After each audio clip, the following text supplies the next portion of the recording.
Hi hello नमस्कार. मधुराणीज ब्लॉगमध्ये तुमचं सगळ्यांचं मनापासून स्वागत आहे. आज आहे होळी आणि होळीच्या सगळ्यांना खूप खूप शुभेच्छा. होळी म्हटलं की पुरणपोळी आली आणि माझी सुरुवातच आजच्या व्हिडिओची दुपारनंतर झाली. सकाळी नेहमीचं रुटीन असतं, मुलांचं स्कूल होतं, त्यांना काही सुट्टी नव्हती कारण की सणच आपला संध्याकाळी असतो. म्हणून मग सकाळचं काही मी शूट केलं नाही, डायरेक्ट दुपारी. तर आता वाजलेत साधारण 4:30 आणि शिवांश आणि त्याचे बाबा गेले होते होळीचं साहित्य आणण्यासाठी त्यांच्या मित्रांच्या मळ्यामध्ये. सो इथे मी पुरण वगैरे बनवून घेतलं. तोपर्यंत इकडं कटाची आमटी बनवायची होती, म्हणजेच आमच्याकडे त्याला सार म्हणतात. सो ते बनवण्याची इथे तयारी चालली होती. म्हटलं चला ते येईपर्यंत आपला बऱ्यापैकी स्वयंपाक झाला की त्यांनाही थोडीशी हेल्प करता येईल होळीसाठी. सो इकडे त्याच सगळ्या गोष्टी चाललेल्या होत्या आणि बघू शकतात ना, हे मिक्सर जार जेव्हा घेतलं आहे ना, तर एक गोष्ट खूप भारी आहे. आधीचं जे होतं ना, ते झाकण असं धरून ठेवायला लागायचं, नाही तर आपण थोडं जरी सुटलं की सगळा पसारा होणार, त्याचा उडणार. पण हे असं आहे की लावलं की टेन्शन नसतं, आपण त्याला सोडून पण बाजूला जाऊ शकतो. चला आता तळून झालं आहे. त्याच भांड्यामध्ये मी ना इथे जी डाळ होती तीही बारीक करून घेतली आणि मस्त अशी कटाची आमटी झाली आहे. वास तर एवढा भारी येत होता ना. लास्ट टाईम ना मी कटाची आमटी बनवलेली होती, त्यावेळेस त्यात नागिलीचं पान टाकलं होतं, पण आम्हाला काही त्याची चव आवडली नाही. चला भात पण लावला आहे.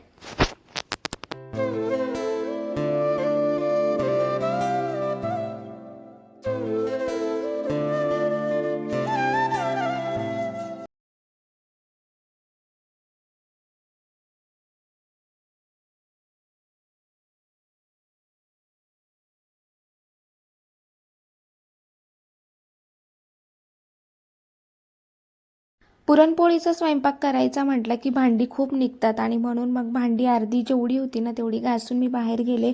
सगळं अंगण ओटा सगळं झाडून घेतलं होतं. शूट काही केलं नाही, मोबाईलला चार्जिंग नव्हती, चार्ज करायला मोबाईल लावला आणि त्यानंतर मिस्टरही आले. म्हटलं तोपर्यंत तुम्ही बऱ्यापैकी होळीची तयारी करा, कारण की 6 वाजत आले होते आणि म्हटलं आता पोळ्या बनवून घेऊया. एकीकडे भात पण झाला होता, कटाची आमटी झाली होती, भज्यांसाठी जी डाळ होती ती आधीच मी मिक्सरला बारीक केली होती, त्याच्यामुळे फक्त गरमागरम भजी आणि तळायचं काम राहिलं होतं.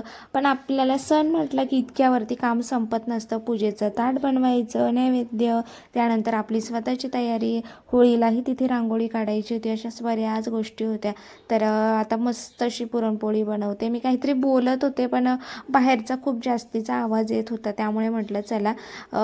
तर पुरणपोळ्या मला आता खूप चांगल्या जमायला लागल्या असं मला वाटतंय, कारण की बघा तुम्ही, पीठ मी बऱ्याच वेळाच्या आधीच भिजवलं होतं आणि पीठ जितकं सॉफ्ट भिजवाल ना तितकी पुरणपोळी खूप जास्त सॉफ्ट येते. आणि एवढी भारी झालेली होती ना पुरणपोळी, तरी म्हणजे आम्ही जेवायला खूप लेट बसलो तरीही पुरणपोळी तितकीच नरम होती. सो मांडे कशी बनवतो ना आपण, अगदी तशीच बनवायची असते आणि हातानेही तितकीच पातळ होते. पण मांडे बनवण्यासाठीचं पीठ वेगळं असतं, त्यामुळे ती खापऱ्यावरती भाजलेली त्याची चव थोडीशी वेगळी लागते, इतकं नक्कीच आहे.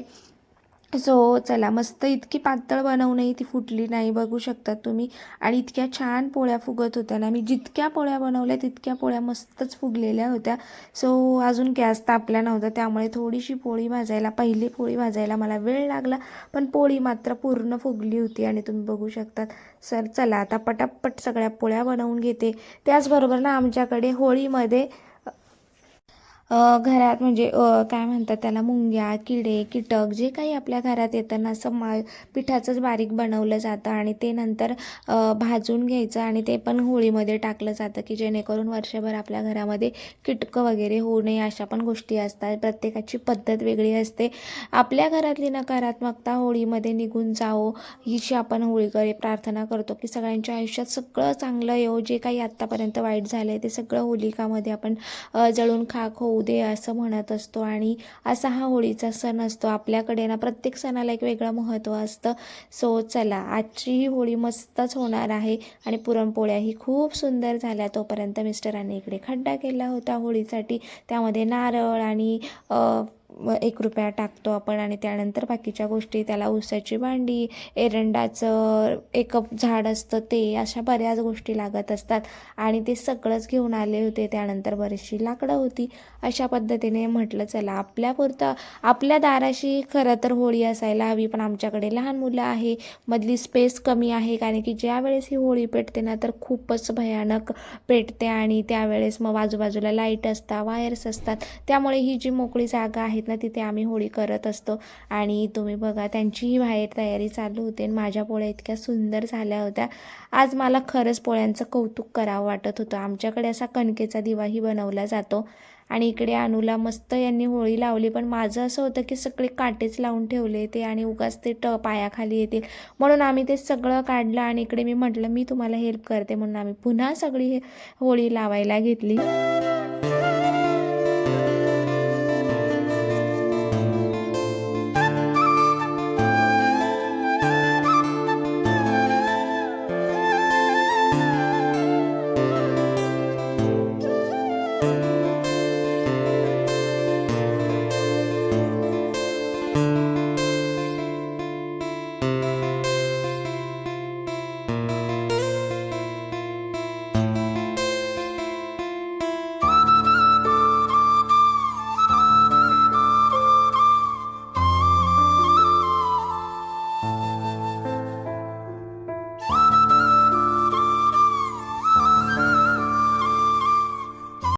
तर बघू शकतात फायनली अशी होळी आमची झाली आणि एवढी भारी दिसत होती. आता आजूबाजूला सगळं होतं ना, सगळं मी झाडून घेतलं आणि याच्या आधी ना झाडलं होतं, पण हे सगळं लावताना पुन्हा कचरा झाला होता. म्हटलं एकदम स्वच्छ करूया, त्यानंतर रांगोळी काढूया.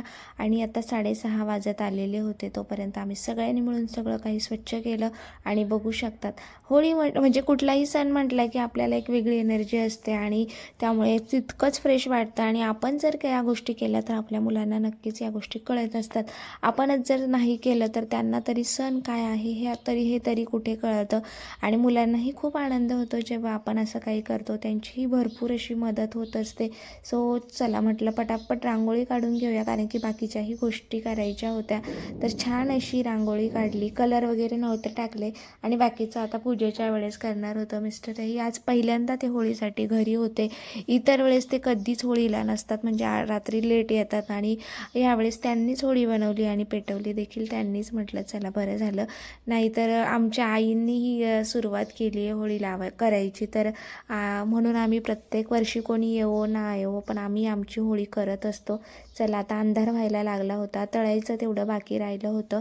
मग आता पटापट कुरडई, पापडी, भजी हे सगळं तळून नैवेद्याचं ताट भरायचं होतं. त्यानंतर पूजेचं ताट बनवायचं होतं. या सगळ्या गोष्टी अजून बाकी होत्या. सो पटापट आता या गोष्टी करतो. आणि त्यानंतर अजून मला साडीही घालायची होती नवीन. तर बऱ्याच काही गोष्टी आहेत, तर व्हिडिओ स्किप न करता नक्की बघा. व्हिडिओ आवडत असेल तर व्हिडिओला लाईक करा, शेअर करा आणि सबस्क्राईब करायला देखील विसरू नका. आणि मस्त अशी भिजवलेल्या डाळींची मी भजी बनवली होती, जी की फार अप्रतिम लागतात. तर इथे धूप घेतलं आहे, कापूर, फुलं आणि त्यानंतर नैवेद्य, अशा सगळ्या काही गोष्टी होत्या. आणि आता मस्त आम्ही होळी पेटवणार होतो. सगळं नैवेद्य घेऊन आले, पूजेचं ताट. माझ्यानंतर मग हळूहळू आमच्या कॉलनीतल्या बायकाही यायला लागल्या. सो चला यासाठी ना ते आपण जी गुढीपाडव्यासाठी गाठीची आपण साखरेच्या गाठी असतात तेही असतं, त्यानंतर फुलांची माळ असते, अशा सगळ्या गोष्टी केल्या. सगळ्यात पहिले इथे दिवा लावला, त्यानंतर मिस्टर इथे आता होळी पेटवत आहे.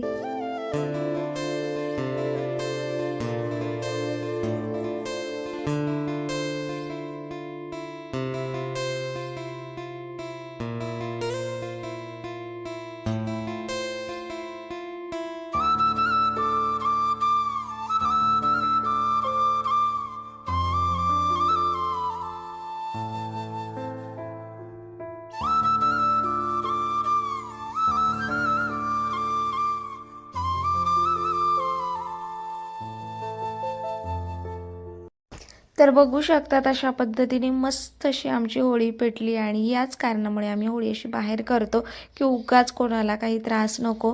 आणि त्यानंतर शेजारच्या मावशी पण आल्या होत्या, पण मला इतकी वाफ लागत होती आणि त्यांना घाई होती खूप जास्त, त्यामुळे त्यांनी केली कशीबशी पूजा. पण म्हटलं नको, आपण थोडंसं थांबूया, आपल्याला काही घाई नाही आहे, निवांत पूजा करूया. त्यामुळे त्यांची पूजा मी होऊ दिली आणि त्यानंतर मग मी पूजा केली. तोपर्यंत त्यांनी करून घेतली, कारण की इतकी जास्त वाफ लागत होती.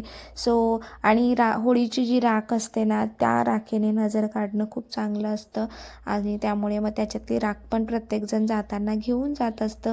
त्याचबरोबर मग त्यामध्ये नारळ टाकतं, कोणी खोबऱ्याची वाटी टाकतं आणि ती भाजल्यानंतर तो प्रसाद म्हणून सगळ्यांना वाटला जातो. सो अशा पद्धतीने मस्त अशी आमची होळी साजरी झाली.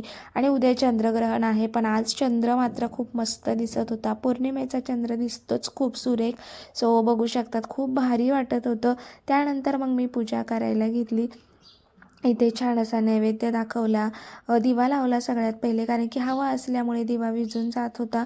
सो चला, आजचा व्हिडिओ आय होप तुम्हाला आवडला असेल. व्हिडिओला लाईक करा, शेअर करा, सबस्क्राईब करा. आणि दिवा विझत होता म्हणून अनु इथे मला हेल्पला येत होता. आणि अशा छोट्या छोट्या गोष्टींना मुलं पण मस्त अशी आपल्याला हेल्प करतात, पूजा करू लागतात. शिवांश पण होता इथे आणि त्यालाही म्हटलं चला तुम्हीही नमस्कार करून घ्या, होळी काय असते, या सगळ्या गोष्टी आपण का करतो हे सगळं लहान मुलांना सांगण्याची हीच वेळ असते. मोठ्यापणी सांगण्यापेक्षा लहानपणी या गोष्टी सांगितल्या ना तर त्यांच्या मनावर त्या रुजतात आणि त्यांनाही कळतं. तसं स्कूलमध्ये गोष्टी सांगत असतात, पण आता सध्या इंग्लिश मिडियमच्या सगळीकडे स्कूल झाल्या आहे, त्यामुळे डायरेक्ट सुट्टी देतात किंवा या गोष्टी इतक्या बोलल्या जात नाही. पण आपण या गोष्टी जेव्हा करतो ना तर त्या गोष्टी त्यांना सांगितल्याच पाहिजे. सो चला, इथे छान अशी पूजा झाली. त्यानंतर आपण पाणी वगैरे होळीभोवती फेऱ्या मारतो आणि प्रत्येकाकडची पद्धत ही वेगळी असते. सो आमची जी पद्धत आहे तशी मी तुम्हाला दाखवते.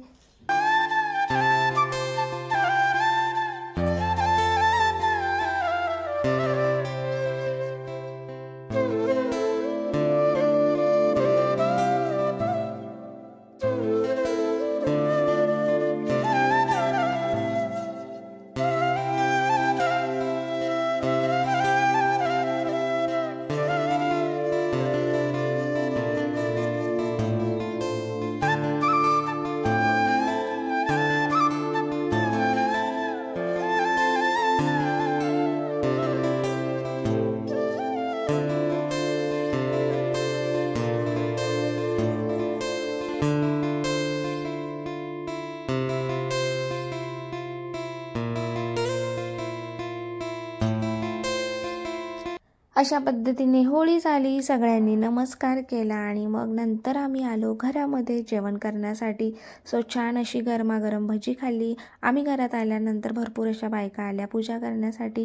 सो गरमागरम भजी काढली, ताटं बनवली आणि मस्त असं पुरणपोळीचं जेवण केलं. सो चला, बाय, भेटूया नवीन एका ब्लॉगमध्ये.